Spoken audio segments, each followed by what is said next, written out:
네, 자, 이번 시간에는 초등학교 수학. 이게 이제 어렵거든요. 그래서 자, 어떤 부분이 어렵고, 이 어려운 부분을 어떻게 내가 자, 찾아서 그것을 극복하면서 학습할 것인지, 자, 이 주제에 대해서 한번 이야기를 한번 해보도록 하겠습니다. 자, 그래서 이야기의 순서는 자, 이제 이렇게 진행할까 해요. 그래서 일단은 수학이 중요하죠. 그래서 왜 수학이 중요하냐?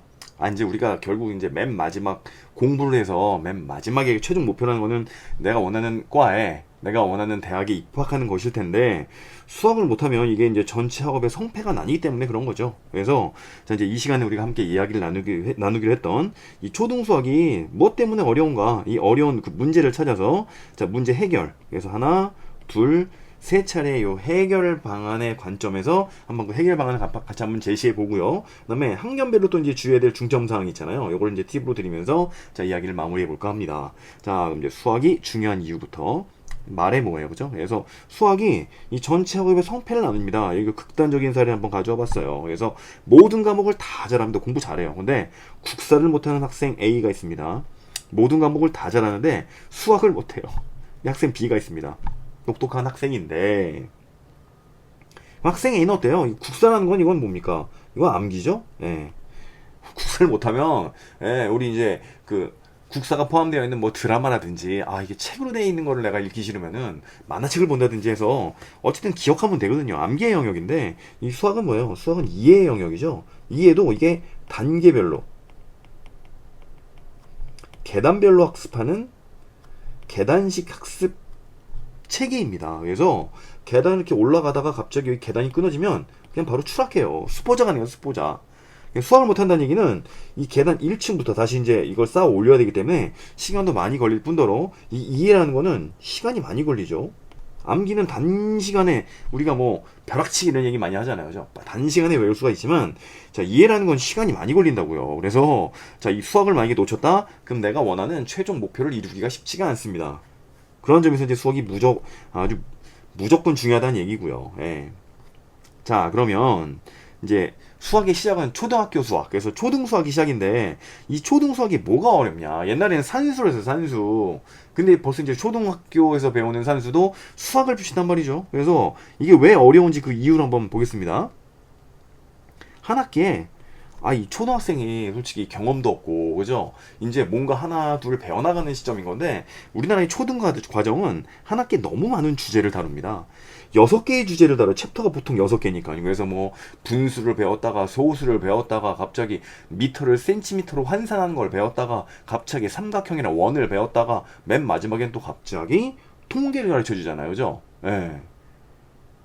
그러면은 그 6개의 주제를 만약에 한 학기에 다 배우는 만약에 커리큘럼 과정이라면 원래 1학년 1학기 2학기, 2학년 1학기 2학기, 3학년 1학기 2학기가 있으니까 그냥 1학년 1학기 동안에는 1학년 1학기 동안에는 수에 대해서 쫙 배우고 그래서 1부터 시작해서 10, 100, 1000만 해 억까지 배우고 그다음에 2학기 때는 분수만 6개월 동안 배우고 이러면은 되게 각 주제를 그죠? 예. 심층적으로 파고들어서 딥하게 공부할 수 있을 텐데 한 학기에 6개의 주제를 다루기 때문에 또 다른 문제는 각 주제가 연결되지 않는다는 얘기예요. 분수는 지금으로부터 한 4, 5개월 전에 배운 건데 갑자기 분수를 다시 끌고 나와서 이거를 약간 심화학습을 시켜줍니다. 그러면 이제 머릿속에서는 그 개념이 끊기게 되겠죠. 그래서 한 주제만 집중해서 공부하고 싶은데 이게 집중이 안 되고 반복 학습을 하기가 쉽지가 않습니다. 우리 커리큘럼 자체가요. 예. 그 다음에 우리 일상생활을 하다가 갑자기 이제 학교에 들어가서 이제 초등 수학을 맞이하게 되면 이게 일상생활에서는 전혀 하지 않던 그 내용이거든요. 뭐 논리적으로 생각을 한다든지 어떤 규칙을 찾아내서 그것을 이해하는 과정 이런 것들이 상당히 생소한 과정이죠. 이걸 갑자기 하는 거야, 갑자기 하니까 아무런 준비 상태도 안 하고 준비 운동도 없이 이걸 갑자기 하니까 이게 어렵게 느껴질 수밖에 없는 거죠. 그 다음에 분수, 소수 이런 개념들이 상당히 추상적인 개념이거든요. 직관적으로 이해가 돼야 되는데 추상적인 개념이에요. 이게 하늘에 있는 뜬구름 잡는 그런 얘기예요. 그래서 또 이제 우리 초등학생들은 경험도 전혀 없잖아요. 경험이 전혀 없는 상태에서 이런 추상적인 개념을 받아들이기가 쉽지가 않죠. 그다음에 앞서 말씀드린 것처럼 계단식 학습 과정이라서 중간에 하나 놓치잖아요. 그러면 그냥 바로 수포자가 됩니다. 한 번 수포자가 되면 여기서 헤어나오기 쉽지가 않아요. 그다음에 자 이제 우리는 문제를 풀어야 될 텐데 이 문제 해석 출제자가 문제를 낸다는 얘기죠. 뭐로요?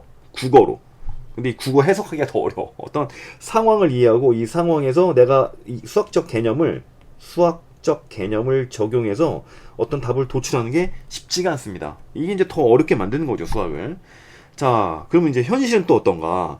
그럼 이제 개념 정립을 확실하게 해야 될 텐데, 이 실제는 빠른 연산을 강요받죠. 야, 너 그거 왜 이렇게 시간이 오래 걸려? 야, 너 그거 하는데 뭐 이렇게 오래 걸려? 빨리빨리 답 안 내? 예. 그래서 충분하게 이해하고 생각할 수 있는 시간을 부여받아야 되는데, 이런 기회가 없습니다. 그냥 빨리 계산하는 게 뭐 수학을 잘하는 건 줄 안다 이거죠. 그 다음에 수학은 정답이 정해져 있죠. 예. 정답이 정해져 있는데, 그럼 이게 이제 벌써 두려움입니다. 정답이 정해져 있는데 내가 낸 게 정답이 아니다? 그럼 벌써 두려움과 불안감이 존재하는데, 이러한 그 두려움과 불안감이 수학을 어렵게 만드는 것이죠. 이거 말고도 수학이 어려운 이유는 무한대로 많지만, 그 중에 가장 중요한 이 수학을 우리가 어렵게 느껴지게 하는 그 원인들을 한번 정리해 봤습니다. 얘네들을 해결해야 되겠네요. 그죠? 자, 그럼 이제 첫 번째 해결 방안으로 가보죠. 첫 번째 해결 방안. 자, 그럼 한 학기에 너무 많은 주제를 다루고 6개 주제를 한 학기에 이걸 초등학생이 이걸 해결할 수 있다고? 그다음에 그럼 이제 각 주제가 연결되지도 않고, 그래서 우리는 한 주제에 집중해서 반복 학습을 하고 싶은데 이게 힘든. 자, 이 문제를 어떻게 해결할 거냐? 일단은 목차를 기억하는 겁니다. 목차를 기억하면서 이 전체 목차 중에서 내가 잘하는 부분이 있잖아요. 그죠? 잘하는 부분은 괜찮고, 내가 잘 이해하지 못하고 내가 잘 못하는 부분을 잘 파악을 해 두셔야 되겠죠. 그래서 그 개념을 내가 왜 이해를 못했는지 스스로에게 피드백을 하는 겁니다. 그래서 이 문제를 내가 어떻게 해결을 해야 되지? 스스로 한번 접근해 보는 거예요. 예. 나 분수가 이해가 안 돼. 이 분수가 도대체 뭐지? 한번 생각을 깊이 해보는 거예요. 그래서 자, 그 해결 방안을 모색했으면 그걸 한번 실행해 보는 겁니다. 그래도 안 돼. 그럼 또 어떻게 하면 돼요? 또 해결 방안을 모색해보고 실행해보고. 예. 자, 그래서 아까 말씀드린 것처럼 한 학기에 6개 챕터가 진행이 되다 보니까 매 학기 조금씩 심화되는 각 단원별의 핵심 내용을 내가 정리해야 됩니다. 나만의 노트로 정리를 딱 해내야 돼요. 그래서 분수면 분수가 쫙 정리가 돼야 돼요.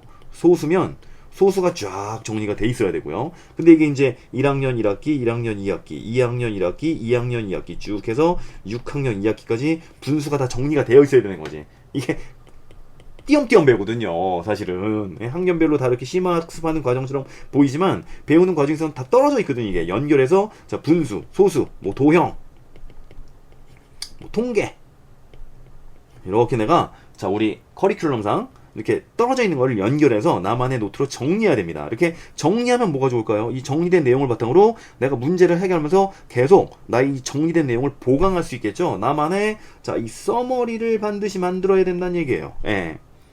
자, 이제 뭐가 좋냐면요, 이 서머리에다가는 내가 나를 이 세상에서 가장 잘 알잖아요.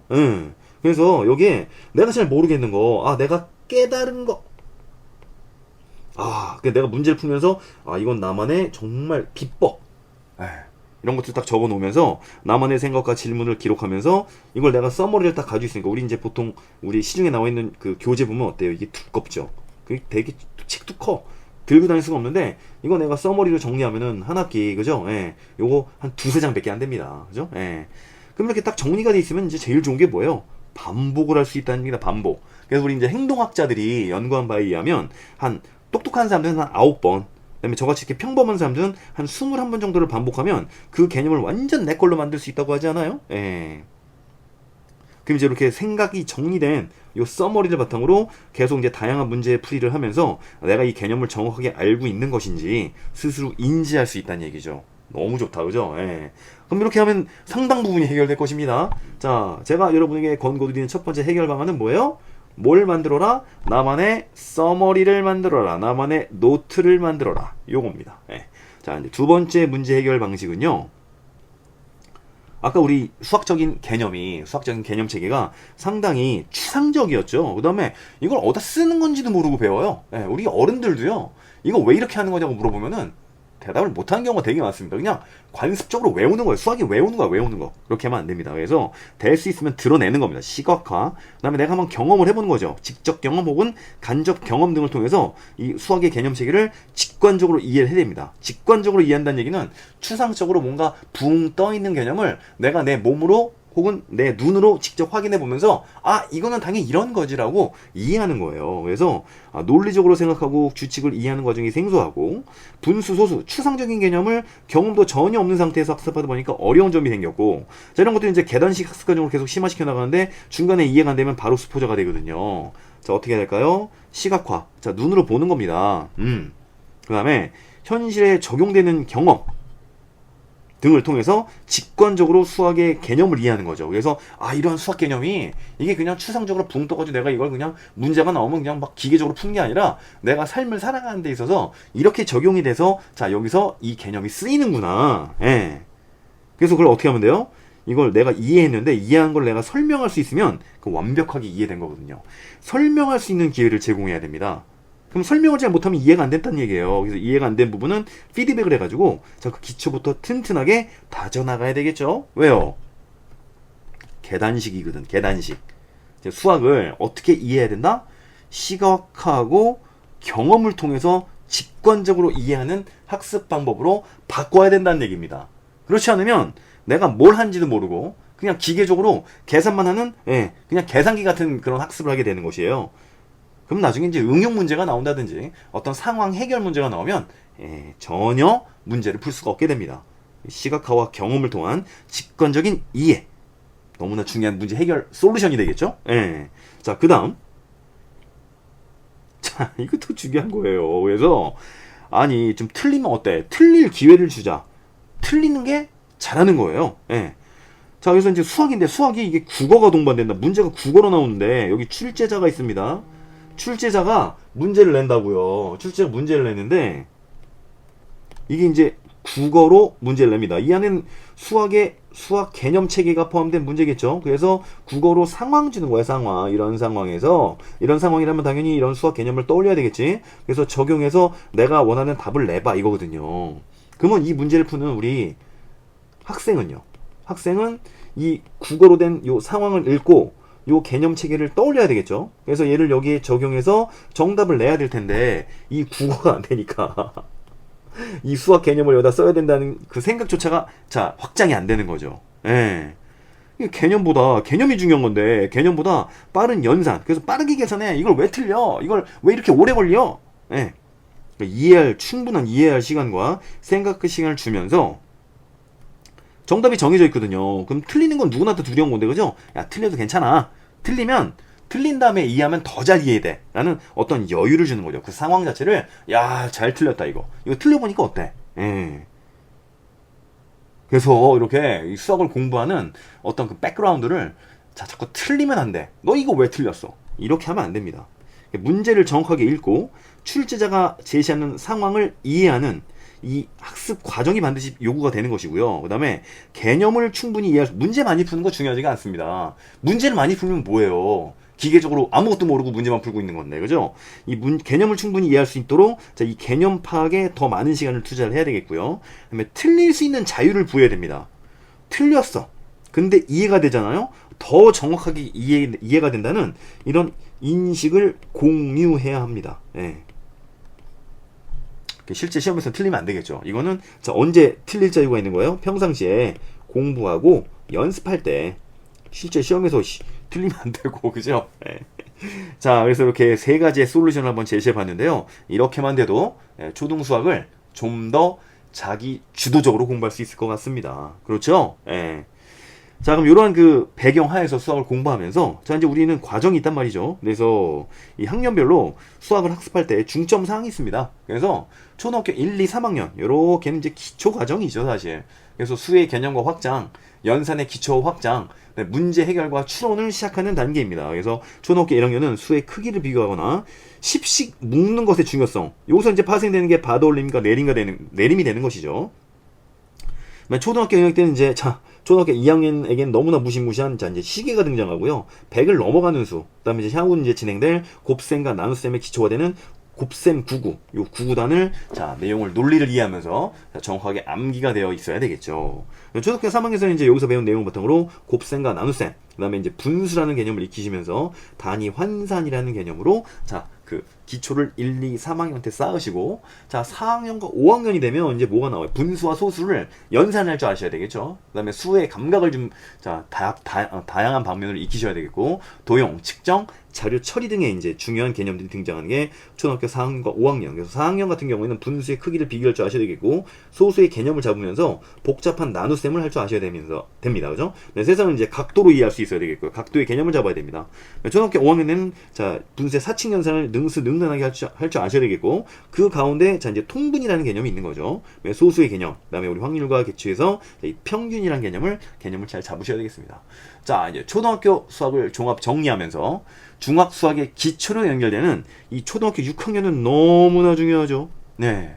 그래서 이제 지금까지 단순히 계산하는 과정을 이해했다면, 이런 단순 계산에서 이 수학적인 사고의 적용, 모델링, 그 다음에 이걸 남에게 설명할 수 있는 설명 능력으로까지 전환되면서, 자, 이 수학적인 개념을 한층 승화시키는 과정이 바로 초등학교 6학년, 이 중학교 수학의 기초가 되는 너무나 중요한 단계가 되겠습니다. 그래서 수학 개념을, 자, 개념 간 연결하면서, 자, 비례식과 비례 배분, 그 다음에 속력, 원과 원줄, 입체 도형. 벌써 이제 제목이, 예, 중학으로 넘어가는 느낌이 나죠, 그죠? 자, 이런 것들에, 자, 수학 학습 시 학년별로 중점 사항에, 자, 키포인트를 두어가지고 학습을 해나가시면 좋을 것 같습니다. 자, 여기서, 자, 여기 이제 세체수라해서 우리 유튜브에, 자, 이 동영상 강의했죠? 각 학년별 우리가 이제 방학이 되면 미 다음 학기를 선행 학습할 수 있도록 제가 그 다음 학기에 이 컨텐츠별 이 주요 개념을 설명한 요 유튜브 컨텐츠가 있습니다. 그래서 요걸 잘 활용하셔서, 자, 내가 이제 지금 1학기가 끝나고 여름방학이 다가왔다. 그럼 여름방학에는 그 다음 학기에 진행될, 그죠? 요 2학기에 대한 중요한 그 개념을 요 채널을 잘 이 채널에, 그죠? 예, 이 동영상 강의를 잘 활용하시면서 준비하면 더욱 좋을 것 같습니다. 자, 그래서 우리 초등학교 수학이 왜 어렵고 어떠한 점이 우리를 어려운 그 과정으로 이끌고, 그런 어려운 과정을, 어려운 그 내용을 해결하기 위해서 우리가 어떤, 예, 지혜를 가져야 되는지, 어떤 솔루션을 적용할 수 있으면 되는지 한번 이야기를 나눠봤고, 마지막으로 학년별로 수학을 학습할 경우에 학습할 때, 그죠? 그 중점 사항에 대해서 한번 정리해봤습니다. 이 내용을 잘 참고해 주시면서, 자, 이 세미나는 오리엔테이션은 여기서 마무리하도록 하겠습니다.